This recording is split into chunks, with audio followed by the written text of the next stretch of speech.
ఈరోజు మనము Delhi street dogs issue గురించి మాట్లాడదాము. సో అందరికీ తెలిసిందే, సుప్రీంకోర్టు వచ్చేసి ఈరోజు స్ట్రీట్ డాగ్స్ అన్నిటినీ షెల్టర్ హౌసెస్కి షిఫ్ట్ చేయాలని చెప్పేసి ఆర్డర్ అయితే పాస్ చేసింది. స్ట్రీట్ డాగ్స్ అన్నిటిని పర్మనెంట్గా షెల్టర్ హౌసెస్కి షిఫ్ట్ చేయాలనుకోవడం ఒక రాంగ్ డిసిజన్. ఎందుకంటే అన్ని స్ట్రీట్ డాగ్స్ పట్టే అంత స్పేస్ అక్కడ లేదు అండ్ వాటిని చూసుకోవడానికి మనుషులు లేరు. అండ్ అది కాకుండా వాటికి వ్యాక్సిన్స్ ప్రొవైడ్ చేస్తాం, వాటిని చూసుకుంటాం అనేది ఒక అబద్ధం అనే చెప్పాలి. ఇట్లనే డాగ్స్ని వ్యాక్సిన్ కోసం అని చెప్పేసి తీసుకెళ్ళి బయట కంట్రీస్కి ఎక్స్పోర్ట్ చేస్తారనమాట. మన ఇండియాలో డాగ్ మీట్ని కన్జ్యూమ్ చేయం, కానీ బయట కంట్రీస్లో డాగ్ మీట్ని కన్జ్యూమ్ చేస్తారు.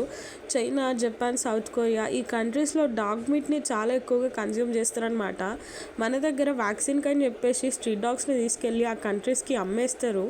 అండ్ సెకండ్ పాయింట్ ఏంటంటే, చాలామంది కుక్క కరిచింది, మా ఎదురింటోళ్ళని, మా పక్కింటోళ్ళని కరిచిందని చెప్పి కంప్లైంట్ ఇస్తారు. అసలు స్ట్రీట్ డాగ్స్ అగ్రెసివ్ అవ్వవు వాటికి ప్రాపర్గా ఫుడ్ దొరికితే.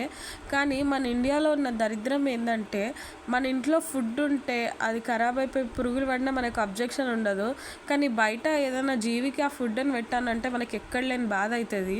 కుక్కలు కరుస్తున్నాయి, ర్యాబీస్ వచ్చింది, జబ్బులు చేసినాయి అని చెప్పేసి కంప్లైంట్ ఇస్తున్నారు తప్ప ఆ కుక్కల పైన మనుషులు కూడా చాలా అఘాయిత్యాలు చేసిర్రు. దాని గురించి ఎవరు మాట్లాడరు.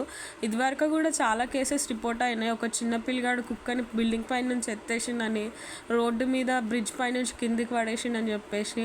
అండ్ కుక్కల పైన అసాల్ట్ కేసెస్ కూడా చాలా రిపోర్ట్ అయినాయి, కానీ ఎటువంటి ఛార్జ్ వాటి పైన తీసుకోరు, ఎందుకంటే వాటి తరపున మాట్లాడడానికి ఎవరు ఉండరు కాబట్టి. కానీ అదే ఇప్పుడు 2-3 కుక్కలు కరిచిన కేసులు రాగానే కుక్కలు కరుస్తున్నాయి అని చెప్పేసి మొత్తం ఒక ఏరియా నుంచి కుక్కల్ని తుడిచేయాలని అనుకుంటున్నారు. ఇది ఎక్కడి వరకు న్యాయమో నాకు అర్థం కావట్లేదు. చదువుకున్న వాళ్ళకంటే చదువు లేని వాళ్ళు నయం అనిపిస్తుంది. ఢిల్లీలో ఒక పేపర్లు ఏరుకునే ఆమె దగ్గరికి వెళ్ళి, ఆమె దగ్గర ఒక స్ట్రీట్ డాగ్ ఉందన్నమాట. ఆమె తోడుండి డాగ్స్ అన్నిటిని తీసేయాలన్నారు కదా, ఇప్పుడు ఎట్లా మరి మీ డాగ్ని ఇచ్చేస్తారా అంటే, ఆమె న్యూస్ రిపోర్టర్తోనే నన్ను పోలీస్ వాళ్ళు గన్తో షూట్ చేసినా పర్లేదు, నేను బ్రతికుండగా మాత్రం నా కుక్కని తీసుకెళ్ళడానికి వీల్లేదని చెప్పిందనమాట. ఒక ఫ్యూ మంత్స్ బ్యాక్ జరిగిన హెచ్సియు ఇష్యూ గురించి అందరికీ తెలిసిందే. అండ్ ఆ టైంలో ప్రతి ఒక్కళ్ళు హెచ్సియుని సేవ్ చేయాలని చెప్పేసి స్టెప్ తీసుకున్నారు. అండ్ ఇప్పుడు కూడా అందరూ స్టెప్ తీసుకోవాల్సిన టైం. చాలామంది అనుకుంటుండొచ్చు మనకెందుకు, ఇక్కడ కాదు కదా అని చెప్పేసి. ప్రస్తుతానికైతే ఢిల్లీలో స్టార్ట్ అయింది, మరి ఇది ఎక్కడి దాకా వెళ్ళి ఎండ్ అవుతుందో మనకు కూడా తెలీదు.